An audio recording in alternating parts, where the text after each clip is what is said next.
그리고 엿새 뒤에 예수께서 베드로와 야고보와 요한만을 데리고 따로 높은 산으로 가셨다. 그런데 그들이 보는 앞에서 그의 모습이 변하였다. 그 옷은 세상의 어떤 빨래꾼이라도 그렇게 희게 할 수 없을 만큼 새하얗게 빛났다. 그리고 엘리야가 모세와 함께 그들에게 나타나더니 예수와 말을 주고받았다. 그래서 베드로가 예수께 말하였다. 라삐님, 우리가 여기에 있는 것이 좋겠습니다. 우리가 초막셋을 지어서 하나에는 라삐님을, 하나에는 모세를, 하나에는 엘리야를 모시겠습니다. 베드로는 무슨 말을 해야 좋을지 몰라서 이런 말을 했던 것이다. 제자들이 겁에 질렸기 때문이다. 그런데 구름이 일어나서 그들을 뒤덮었다. 그리고 구름 속에서 소리가 났다. 이는 내 사랑하는 아들이다. 너희는 그의 말을 들어라. 그들이 문득 둘러보았으나 아무도 없고 예수만 그들과 함께 계셨다. 그들이 산에서 내려올 때 예수께서는 그들에게 명하시어 인자가 죽은 사람들 가운데서 살아날 때까지는 본 것을 아무에게도 이야기하지 말라고 하셨다. 그들은 이 말씀을 간직하고 죽은 사람들 가운데서 살아난다는 것이 무슨 뜻인가를 서로 물었다. 그들이 예수께 묻기를 어찌하여 율법학자들은 엘리야가 먼저 와야 한다고 하니까 하니 예수께서 그들에게 말씀하셨다. 확실히 엘리야가 먼저 와서 모든 것을 회복한다. 그런데 인자가 많은 고난을 받고 멸시를 당할 것이라고 기록한 것은 어찌된 일이냐? 내가 너희에게 말한다. 엘리야는 이미 왔다. 그런데 그를 두고 기록한 대로 사람들은 그를 함부로 대하였다. 아멘. 오늘 본문 말씀의 시간적 배경이 2절에 나와 있죠. 엿새 뒤에 이렇게 되어 있습니다. 그러면 언제로부터 엿새 뒤에냐 하면은 예수님께서 가이사라 빌립보에서 베드로의 위대한 고백, 주는 그리스도시요 살아계신 하나님의 아들이시니다라고 하는 그 베드로의 신앙 고백을 들으신 후 지금 엿새 뒤에 어떤 산에 지금 제자 12를 다 데리고 가신 것이 아니고 야고보와 요한과 그리고 베드로 셋을 데리고 올라가셔서 있었던 그런 사건입니다. 어떤 산인지 정확하게 알 수 없지만 우리는 흔히 이 산을 변화산 이렇게 이야기를 하지요. 예수님의 용어가 변화되었기 때문에 변화산 이렇게 이야기를 합니다. 그런데 이 엿새 뒤에란 이 말씀 뒤에는 예수님의 공생의 사역의 방향이 완전히 이제 좀 바뀌는 그런 의미가 들어가 있습니다. 즉 예수님께서는 베드로의 그 신앙 고백이 있기 전에 사역의 목표와 그 고백이 있은 후에 사역의 목표가 달라지셨다라고 하는 것이죠. 즉 예수님께서는 베드로가 주는 그리스도시요 살아계신 하나님의 아들이십니다라고 하는 고백을 들으셨을 때 나의 첫 번째 사역의 목표는 달성되었구나 라고 하시고 이제 두 번째 목표로 방향을 돌리셨다라는 그런 의미이지요. 그러면 첫 번째 예수님 사역의 목표는 무엇이었냐면 즉 베드로가 주는 그리스도이십니다 라고 하는 그런 고백을 나오게끔 하신 그 첫 번째 예수님 공생의 사역의 목표는 무엇이었냐면 예수님이 누구이신가 라고 하는 것을 제자들에게 알려주시는 그런 사역의 목표를 가지셨다라고 하는 것이죠. 그래서 예수님께서는 기적을 베푸시고 가르치시고 또 사람들과 교제하시고 식사하시고 했던 여러 그 예수님의 행적이 그 목표를 향해 예수님께서 공생애를 사셨다라고 하는 것이죠. 즉 제자들이 예수님을 아는 사람들이 예수님의 말씀을 듣는 사람들이 예수님의 기적을 보는 사람들이 체험한 사람들이 예수님은 하나님이시다. 예수님은 그리스도이시다. 라고 하는 것을 알도록 하는 것이 예수님의 공생애의 첫 번째 목표였다라고 하는 것이죠. 그래서 예수님께서는 가이사라 빌립보라고 하는 곳에 가셔서 제자들에게 사람들은 나를 누구라고 하느냐라고 질문하신 것이죠. 그리고 베드로가 주는 그리스도이십니다. 주는 하나님의 아들이십니다. 이렇게 고백하는 것을 들으시고 예수님께서 이제 사역의 방향을 바꾸셨다라고 하는 것이죠. 그런데 참으로 여기서 우리가 아이러니한 것은 그때 베드로의 고백이 사실이죠. 예수님은 그리스도이시고 예수님은 하나님의 아들, 즉 하나님이신 게 사실이죠. 진리이지요. 그런데 베드로가 그것을 완전히 100% 그것을 알고 진리인지를 알고 그 고백을 한 것이 아니라 정말 겨자씨만한 믿음으로 예수님이 그리스도이시오 하나님의 아들이신다라고 하는 고백을 했죠. 그래서 우리가 바로 그 다음에 베드로가 어떤 행동을 했는지를 통해서 우리가 알 수 있지 않습니까? 즉 예수님께서 베드로의 신앙 고백을 들으시고 나서 무슨 말씀을 하십니까? 이제 사역의 방향을 바꾸시기 위해서 예수님께서 제자들이 상상하지도 못했던 그런 말씀을 바로 하시죠. 즉 예수님의 순환을 제자들에게 예고하십니다. 죽을 것이고 사흘 만에 다시 살아날 것이다 라고 하는 순환 예고를 합니다. 그때 베드로가 어떻게 반응합니까? 그럴 수는 없습니다 라고 항변합니다. 그때 항변이라는 단어는 대단히 거칠게 예수님께 제자로서 올바른 그런 태도가 아닌 좀 거칠게 예수님께 대답했다, 좀 항의했다, 저항했다, 뭐 이런 뉘앙스가 있는 그런 단어입니다. 그러니까 당장 예수님께서 이 땅에 오신 사역의 진정한 목적을 말씀했는데도 불구하고 베드로는 그 예수님의 말씀에 대해서 올바로 반응하지 못하고 예수님께 내가 하늘의 일을 알지 못하고 사단의 뒤를 따른다, 내 뒤로 물러가거라 라고 말씀하실 정도로 크게 꾸짖음을 받지요. 그러니까 베드로의 신앙 고백은 진리였지만 베드로의 진실한 믿음에 의해서 그 진리를 온전히 파악하지 못하고 고백된 신앙 고백이었지요. 하지만 예수님께서 그것을 받으셨습니다. 아주 겨자씨만한 정말 믿음도 예수님께서 받으시고 예수님의 사역의 방향을 이제 전환하신 거라고 하는 것, 그것을 잘 우리가 묵상하기를 원합니다. 하나님께서는 우리의 온전한 믿음을 보시고 우리를 이끌어 가시는 것이 아니라 우리의 부족하고 연약하고 정말 겨자씨만한 믿음이라고 할지라도 그 믿음을 보시고 우리를 이끌어 가신다. 아니 그 겨자씨만한 믿음도 우리가 만들어낸 것이 아니라 하나님께서 심어주신 것이다. 하나님께서 그 믿음을 키워가시는 것이다. 주도권은 나에게 있는 것이 아니라 하나님께 있는 것이다 라고 하는 것을 우리가 깨달았으면 좋겠습니다. 하나님은 우리의 모든 것을 그렇게 이끌어 가시는 그런 하나님이시라고 하는 것이죠.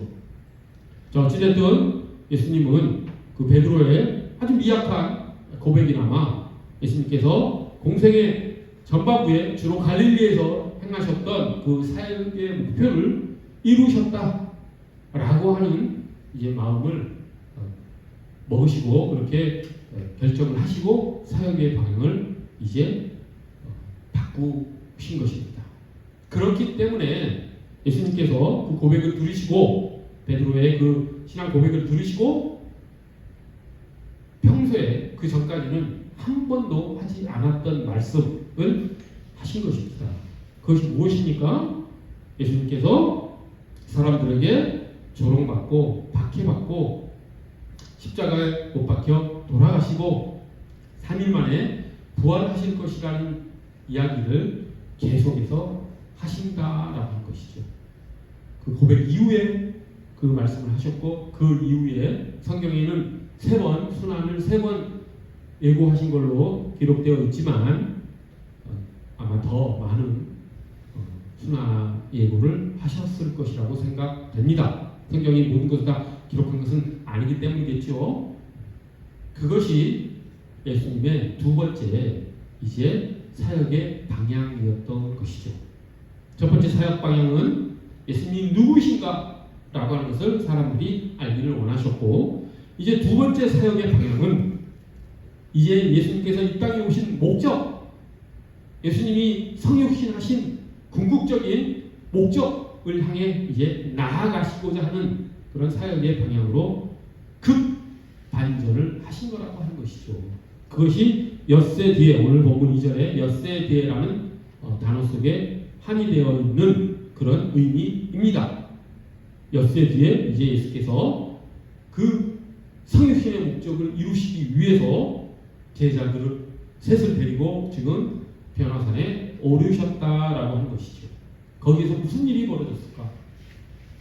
우리가 잘 알다시피 그곳에서 예수님의 몸이 하얗게 우리가 상상할 수 없는 그런 신령한 모습으로 변화된 사건을 우리가 성경을 통해서 우리가 확인해 볼 수가 있는 것입니다. 그것이 변화산 사건이죠. 그러면 예수님께서는 이제 성육신의 목적, 온 인류를 구원하시기 위한 그 사역의 목적을 이루시기 위해서 제자들에게는 순환 예고를 하시고 이제 예루살렘으로 향하시는 것입니다. 이제 마지막 예루살렘 입성을 위해서 예루살렘으로 가십니다. 그렇게 이제 사역의 방향이 급 반전되는 것이죠. 그 전에 예루살렘 올라가시기 전에 지금 예수님이 변화산에서 이 일을 예수님께서도 경험하신 거라고 하는 것. 그렇다고 한다면 예수님께서 그러한 사역의 방향을 이제 성육신의 목적을 십자가에서 성취하시기 위해서 왜 변화산에서 이 일을 예수님께서 겪으셔야 했는지, 그리고 제자들에게 왜 이 사건을 보게 하셨는지라고 하는 의문이 자연스럽게 들겠지요. 변화산 사건은 그러한 예수님의 사역 전환에 있어서 아주 중요한 그런 사건이었다라고 하는 것입니다.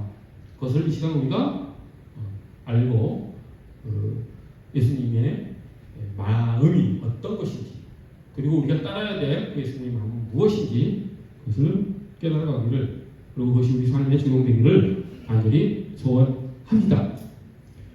조금 이제 우리가 이 사건의 내용을 자세히 알기 위해서는 4절을 보십시오. 4절에 보면 예수님께서 대화를 하시죠. 누구랑 대화를 합니까? 모세와 엘리야랑 대화를 합니다. 근데 마가복음에는 그 대화 내용이 무엇이었는지는 나와 있지 않은데 누가복음에는 그 대화 내용이 나와 있습니다. 즉 예수님의 별세에 대하여, 예수님의 떠나심에 대하여, 예수님의 엑소더스에 대하여 말씀하셨다라고 하는 내용이 누가복음에는 나와 있습니다. 즉 모세와 엘리야와 그리고 예수님께서는 대화를 나누셨는데 그 대화의 주제가 엑소더스, 즉 예수님의 떠나심, 예수님의 죽음이었다라고 하는 것이 대화 주제였습니다. 그것을 누가복음을 통해서 우리가 확인해 볼 수 있는 것이죠. 자, 이제 예수님께서 왜 변화산에 올라갔는지 이제 그림이 그려지죠. 지금 예수님께서 변화산에 왜 올라가셨습니까? 사역의 전환을 위해서. 지금까지 예수님이 누구이신가를 알리시는 사역을 했다면 이제는 예수님이 십자가에서 인류 구원의 사역을 성취하시기 위해서 예루살렘에 가시는데 그 전에 지금 변화산에서 누구랑 협의를 하고 있습니까? 의논을 하고 있습니까? 모세와 엘리야와 지금 그 십자가의 죽으심에 대해서 이야기하고 있는 것이라고 하는 것입니다. 대화의 주제는 엑소더스, 예수님의 죽으심, 떠나심에 대해서 이야기하고 있는 것이죠. 이제 명확하죠. 예수님께서 변화산에서 십자가 순환을, 십자가의 죽으심을 이야기하시고 준비하셨다라고 하는 것을 우리가 확실하게 알 수가 있습니다. 자, 엑소더스라는 단어, 그 단어는 여러 가지로 이렇게 번역할 수 있는 단어이죠. 떠나가심이라는 단어로도 번역이 되고, 죽음이라는 단어로도 번역이 되고, 탈출이라는 단어로도 번역이 되고 그렇습니다. 근데 우리가 엑소더스하면 가장 익숙한 것은 성경 두 번째 권 출애굽기가 생각이 나죠. 출애굽기의 책 영어 성경책 이름이 엑소더스이지 않습니까? 그래서 엑소더스는 탈출, 즉 이스라엘이 이집트에서 탈출한 것을 의미하는 그런 단어이지요. 근데 예수님께서는 지금 십자가에서 예수님께서 돌아가심을 그 출애굽과 똑같은 단어 엑소더스를 사용하신 것이 많은 영적인 의미를 가지고 있다는 것을 우리가 또 금방 눈치챌 수 있지 않습니까? 즉 예수님께서는 십자가에 엑소더스 하심으로, 즉 예수님께서 십자가에서 죽으심으로 우리가 온 인류가 엑소더스 할 수 있도록, 즉 이스라엘이 이집트에서 탈출한 것처럼 우리가 예수님의 십자가 죽으심으로 우리가 탈출하기를 원하시는 그 사역을 예수님께서 지금 하시고 계시다라고 하는 것이죠. 즉 엑소더스라는 단어는 세 가지 의미를 우리가 금방 떠올릴 수 있습니다. 첫 번째, 이스라엘이 이집트에서 탈출한 것 바로 떠올려지죠. 두 번째, 예수님께서 십자가에서 돌아가심이 떠올려지죠. 그리고 그것이 우리의 삶, 우리의 구원, 우리가 탈출하는 것, 이렇게 세 가지를 떠올릴 수 있다라고 하는 것입니다. 이제 그럼 우리는 무엇으로부터 탈출해야 되겠습니까? 이스라엘은 이집트의 노예 생활로부터 탈출했습니다. 그럼 우리는 무엇으로부터 탈출해야 되겠습니까? 무엇으로부터 엑소더스 해야 되겠습니까? 그것은 죄로부터, 우상 숭배로부터, 하나님을 떠나 살던 삶으로부터 우리가 떠나야 된다. 그러므로서 우리가 노예 생활을 끊고 하나님 자녀로서의 삶으로 돌아서야 된다라고 하는 것이죠. 예수님께서는 지금 그 이야기를 모세와 엘리야와 변화산에서 하고 있었던 것입니다. 그리고 나서 예수님께서는 이제 굳은 마음을 먹으시고 예루살렘으로 향해 올라가시는 것이죠. 우리 마가복음 10장 9장, 지금 본문이 9장이니까 10장 32절을 한번 보십시오. 10장 32절 다 확인해 봅시다. 성경을 통해서 마가복음 10장 32절을 보면 예수님께서 어떻게 예루살렘으로 향해 가시는지 그 장면이 기록되어 있습니다. 제가 공독해 올려드립니다. 마가복음 10장 32절. 자, 그들은 예루살렘으로 올라가고 있었다. 예수님과 제자들이죠. 우리 여인들 예루살렘으로 올라가고 있습니다. 예수님께서 앞장서서 가시는데 제자들은 놀랐으며 뒤따라가는 사람들은 두려워하였다. 이렇게 되어 있습니다. 즉 예수님께서 예루살렘으로 가시는 그 모습이 심상치 않았다라고 하는 것이죠. 그 모습을 보고 제자들이 두려울 정도로 놀랐다라고 하는 것입니다. 예수님의 사역이 어떻게 전환되고 있는지 지금 우리가 이 기록을 통해서 알 수 있다라고 하는 것이죠.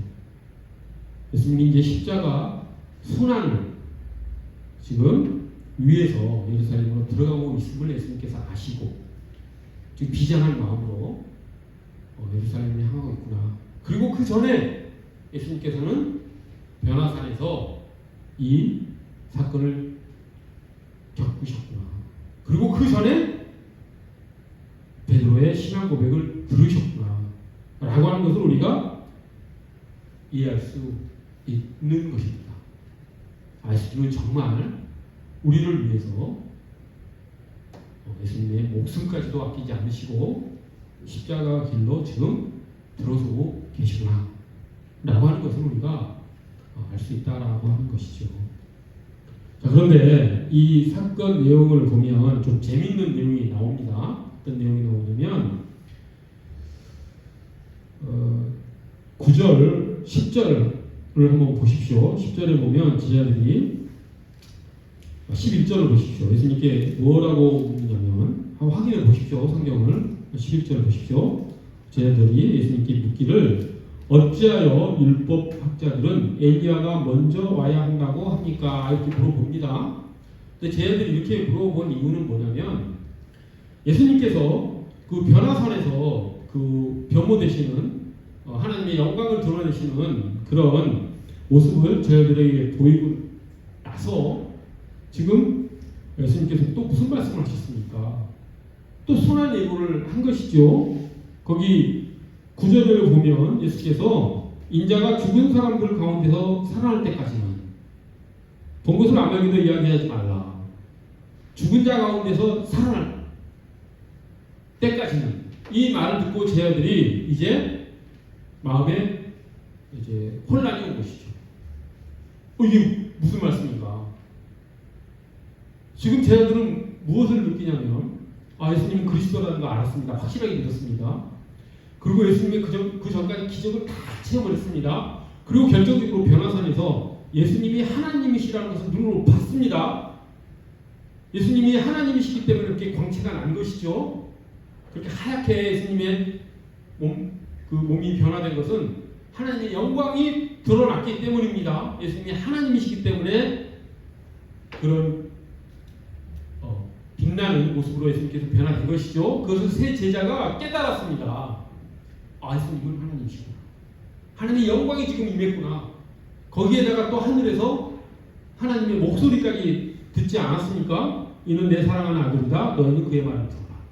이런 경험을 했으니 그 세 제자의 입장에서는 진짜 우리가 모시는 우리의 스승, 우리의 랍비 예수님은 그리스도이신 게 확실하다.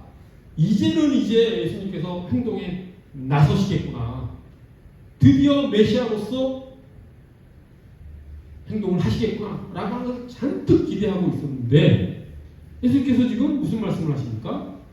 예수님께서 돌아가실 때까지는 이 얘기를 아무 얘기도 하지 말라 라고 이야기를 하니 제자들이 이게 인지부조화라고 할까요? 도저히 어떻게 설명할 수 없는 그런 말씀을 들으니까 이제 마음이 완전히 기억버린 것이죠. 그래서 지금 제자들이 예수님께 반문을 한 것입니다. 엘리야가 온다고 하지 않았습니까? 이렇게. 그 전에 베드로는 이거 더 거칠게 항의했었죠. 예수님께서 돌아가신다는 말을 하자 베드로는 어떻게 얘기했었습니까? 아주 거칠게, 아주 불손하게 그런 일은 있을 수 없습니다. 이렇게 얘기해서 예수님께 크게 꾸짖음 당하지 않았습니까?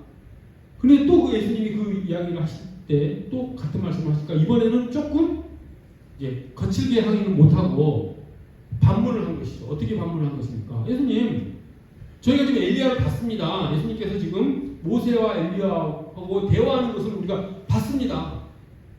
그런데 성경에 보면 엘리야가 메시아가 오기 전에 온다라고 구약 성경에 기록되어 있지 않습니까? 즉 엘리야까지 왔으니까 이제 예수님께서 메시아 사역을 본격적으로 시작하실 것을 우리가 기대하고 있는데 지금 예수님 돌아가신다는 얘기를 하는 것을 저희가 이해할 수가 없습니다. 예수님이 엘리야까지 왔고 예수님이 그리스도이심이 확실한데 지금 예수님 무슨 말씀을 하고 계시는 겁니까? 라고 지금 반문한 것이죠. 그런 의미가 지금 11절에 율법학자들은 엘리야가 먼저 와야 한다고 말씀하지 않았습니까? 이렇게 지금 되묻는 것이죠. 그런데 예수님 지금 돌아가신다는 죽는다는 얘기를 왜 하십니까? 이제 본격적으로 메시아 사역을 시작해야 되지 않습니까? 로마 물리치고 이스라엘이 독립하고 이스라엘이 온 세계의 이제 하나님 나라로서 우뚝 서서 이제 예수님께서 왕으로 등극해야 되지 않습니까? 엘리야까지도 온 마당에 지금 예수님께서 돌아가신다니 도대체 무슨 말씀을 하시는 겁니까? 이렇게 제자들이 반문하는 것이 11절에 제자들의 질문이라고 하는 것이죠. 즉 제자들은 예수님의 진정한 성육신의 목적을 몰랐던 것이죠. 메시아 사역이 무엇인지 어떻게 예수님께서 메시아 사역을 행하실지를 제자들은 이해하지 못했던 것이죠. 십자가를 통해서 예수님이 메시아 사역을 할 것이라는 것을 상상도 못한 것입니다. 죽음으로 죽음을 이기신다라고 하는 그것을 제자들의 머리로는 도저히 이해 못하죠. 어떻게 죽음으로 죽음을 이기는가? 어떻게 패배로 승리하시는가? 어떻게 십자가에 처형되심으로 로마로부터 이스라엘이 승리를 거둘 수 있는가? 왜 죽음이라고 하는 사탄의 최후의 무기를 죽으심으로 이겨낸다라고 말씀하시니까 그걸 이해가 안 되죠. 그렇기 때문에 이런 질문하는 게 당연한 것입니다. 그래서 이렇게 사건이 일단락되죠. 이렇게 이제 변화산 사건의 의미, 예수님께서 변화산에서 모세와 엘리야와 그런 대화를 하셨고 하는 것, 그것이 사역의 전환점에 있어서 꼭 필요한 일이었다. 그 십자가 순환을 겪으시기 위해서 예수님께서도 준비가 필요하셨다. 그리고 하나님의 승인이 필요했었다. 그래서 이 변화산 사건이 있었다라고 하는 것을 이해했습니다. 하지만 제자들은 예수님의 진정한 그리스도 사역을 이해하지 못했기 때문에 또 이런 반문도 했다라는 것을 우리가 확인했습니다. 자, 그런데 그럼 제자들에게는 이 변화산 사건이 어떤 의미였겠냐라고 하는 것이죠. 그런 질문을 한번 해봅니다. 예수님에게는 이 변화산 사건이 어떤 의미였는지 우리가 확인했죠. 하나님 승인을 받은 것이고 예수님도 준비를 해야 된다라고 하는 것. 십자가 사역이 과연 하나님께서 허락하시는 방법인가? 내가 십자가에 올라가 죽어야지만 인류 구원의 역사가 일어나는 것일까? 다른 방법은 없는가? 라고 하는 것을 예수님께서 모세와 엘리야와 대화를 나누실 것이죠. 그럼 준비가 필요했던 것이죠. 그럼 확인한 것입니다. 그럼 예수님께서 예루살렘으로 올라가신 것이죠. 그럼 제자들은 왜 데리고 와셔서 이 사건을 목격하게 하셨느냐라고 하는 것. 즉 제자들에게 이 사건의 의미는 무엇이냐라고 하는 것이죠. 제자들은 아직 예수님의 메시아 사역의 진정한 의미에 대해서 방법에 대해서 모르고 있는데 이걸 왜 겪게 하셨냐, 왜 경험하게 하셨냐라고 하는 것입니다. 그것이 우리가 깨달아야 될 말씀의 목표입니다. 제자들은 이 사건을 겪음으로써 무엇을 얻었는가? 예수께서 무엇을 제자들에게 주시기 위해서 이 사건을 보게 하셨는가? 자, 그것에 대한 대답은 베드로후서 1장 16절 18절에 나와 있습니다. 우리 좀 귀찮더라도 성경을 좀 찾아봅시다. 베드로후서 시작된 뒤편에 있죠.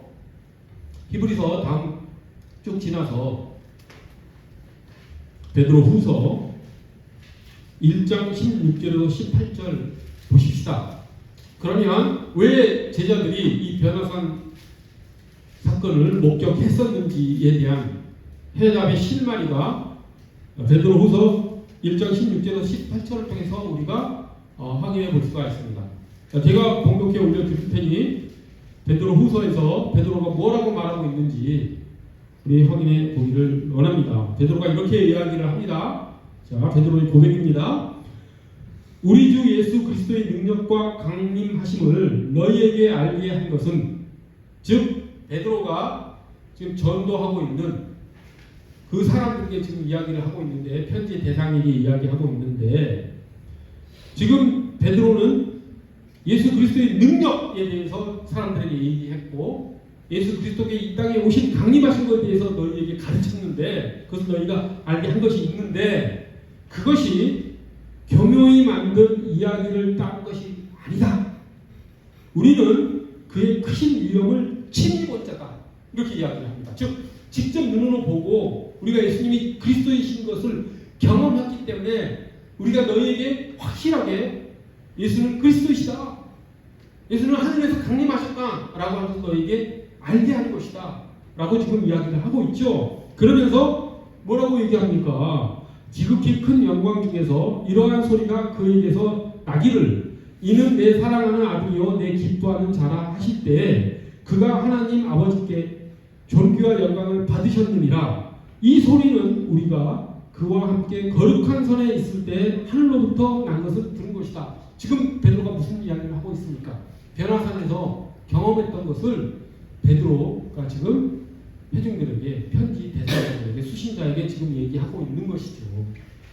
즉 베드로는 이 변화산에서 예수님께서 변모되는 그 하나님의 영광을 본 것을 베드로후서에다 기록하면서 내가 이렇게 직접 예수님이 하나님이심을 보고 들었다, 하늘에서 나는 소리도 들었다, 그렇기 때문에 내가 너희들에게 하나님 예수님 그리스도이시라는 것을 확실하게 얘기할 수 있다. 이거 꾸며낸 얘기가 아니라 이건 진리다라고 지금 확신을 가지고 지금 전도를 하고 있다라고 하는 것이죠. 자, 우리 변화산 사건에서 11절에서 제자들은, 베드로는 그리고 야고보는 요한은 예수님 엘리야가 왔지 않습니까? 그런데 왜 죽는다는 얘기를 하십니까? 이렇게 얘기할 정도로 예수님의 십자가 구원의 진정한 의미를 이해하지 못했지만 그것이 베드로의 마음에는 어떻게 됐습니까? 남아 있었다라고 하는 것이죠. 당시에는 이해하지 못했지만 이제 시간이 흐르고 예수님이 십자가 못 박혀 돌아가시고 부활의 예수님을 보고 또 성령이 강림해서 그들의 마음속에 거하시고 하면서 베드로는 이때 변화산 사건을 기억해내고 그것이 베드로 사역에 큰 도움이 됐다라고 하는 것이죠. 그것을 위해서 예수님께서는 베드로와 요한과 야고보를 변화산으로 데리고 가셔서 그 영광은 하나님의 영광을 보게 했다라고 하는 것입니다. 이처럼 예수님께서는 아주 제자들을 세심하고도 아주 자상하게 그렇게 이끌어 가신다고 하는 것이죠. 이렇게 하나하나 제자들이 예수님의 제자로서의 온전한 삶을 살 수 있도록 인도하셨다라고 하는 것을 우리가 깨달을 수 있습니다. 그런 예수 그리스도의 손길이 그리고 성령님의 인도하심이 그리고 하나님의 통치하심이 우리의 삶 가운데도 있음을 우리는 확신합니다. 그래서 우리가 믿음의 눈으로 바라보고 우리는 순종하며 나아가는 것이죠. 그렇게 살아가는 우리 모두가 되기를 간절히 원합니다. 자, 그런데 말씀 정리합니다. 오늘 설교 제목이 변화산에서의 예배입니다. 설교 제목이 지금까지 얘기를 했는데 변화산 사건의 의미에 대해서 얘기를 했는데 왜 제목을 변화산에서의 예배라고 왜 잡았겠습니까? 그것은 이런 이유 때문입니다. 어떤 이유냐면 베드로와 요한과 야고보가 변화산에서 무엇을 봤습니까? 하나님의 영광을 봤지요. 하나님의 영광을 제자들이 경험한 것입니다. 그것이 예배라고 하는 것이죠. 예배는 우리가 하나님의 영광을 바라보는 것이다. 우리가 예배라고 하는 것은 우리가 하나님을 맛보는 것이다. 그것이 예배라고 하는 것이죠. 하나님을 경험하는 것이다. 하나님의 은혜와 사랑과 능력과 영광이 우리 안에 들어오는 것, 그 시간, 그 순간이 예배라고 하는 것이죠. 여러분 혹시 예배에 오는 목적을 우리가 어떤 위안을 받기 위해서입니까? 우리가 예배의 목적이 우리가 어떤 하나님으로부터 교훈을 받기 위해서입니까? 혹시 우리의 예배의 목적이 삶의 지혜를 얻고 침체되었던 나의 삶의 회복을 가져오기 위한 것입니까? 혹시 예배의 목적이 우리가 복을 받기 위해서 기도하기 위해서입니까? 혹시 우리 예배가 어떤 마음의 평화를 얻기 위해서입니까? 아닙니다. 예배는 그런 것이 아닙니다. 예배는 무엇입니까? 하나님의 영광을 맛보는 시간이 예배입니다. 그러면 지금까지 말씀드렸던 그 여러 가지 것들, 위안과 평화와 그리고 복과 그리고 교훈과 삶의 지혜와 우리가 회복되는 것, 우리의 삶의 중심이 잡혀가는 것, 이런 것은 부수적으로 따라오는 것이죠. 우리가 예배에서 가장 우선적으로 예배의 목적으로 삼아야 될 것은 하나님을 맛보는 것, 하나님의 영광의 가운데 우리가 있는 것, 하나님의 임재 가운데 우리가 있는 것, 그것이 예배라고 하는 것이죠. 나머지 것은 다 부수적인 것, 따라오는 것입니다. 따라오는 것이지 그것이 목표가 되지 않는다라고 하는 것이죠. 예배를 그렇게 사모하기를 바랍니다. 우리 믿음으로 그 예배를 우리가 맛볼 수 없습니다. 우리가 온전하게 경건하게 되어서 우리가 예배에 참석해서 하나님의 영광을 누리는 게 아닙니다. 우리는 그저 우리를 부인하고 우리가 부족하고 연약하다는 것을 하나님께 고백하고 우리 모든 것을 예배 시간 가운데 내려놓고 하나님께 의지해서 우리의 부족한 믿음을 아뢰고 하나님께 회개하고 자복하는 심정으로 나아가면 하나님께서 영광을 보여주시는 것, 하나님의 임재가 경험되는 것, 그것이 예배라고 하는 것입니다.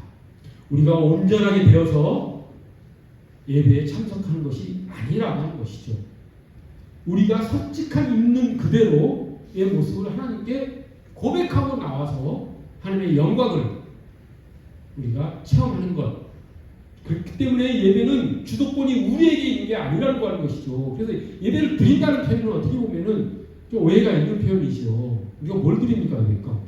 아니죠. 하나님께서 주관하시고 하나님께서 인지하셔서 우리를 예배케 하시는 거죠.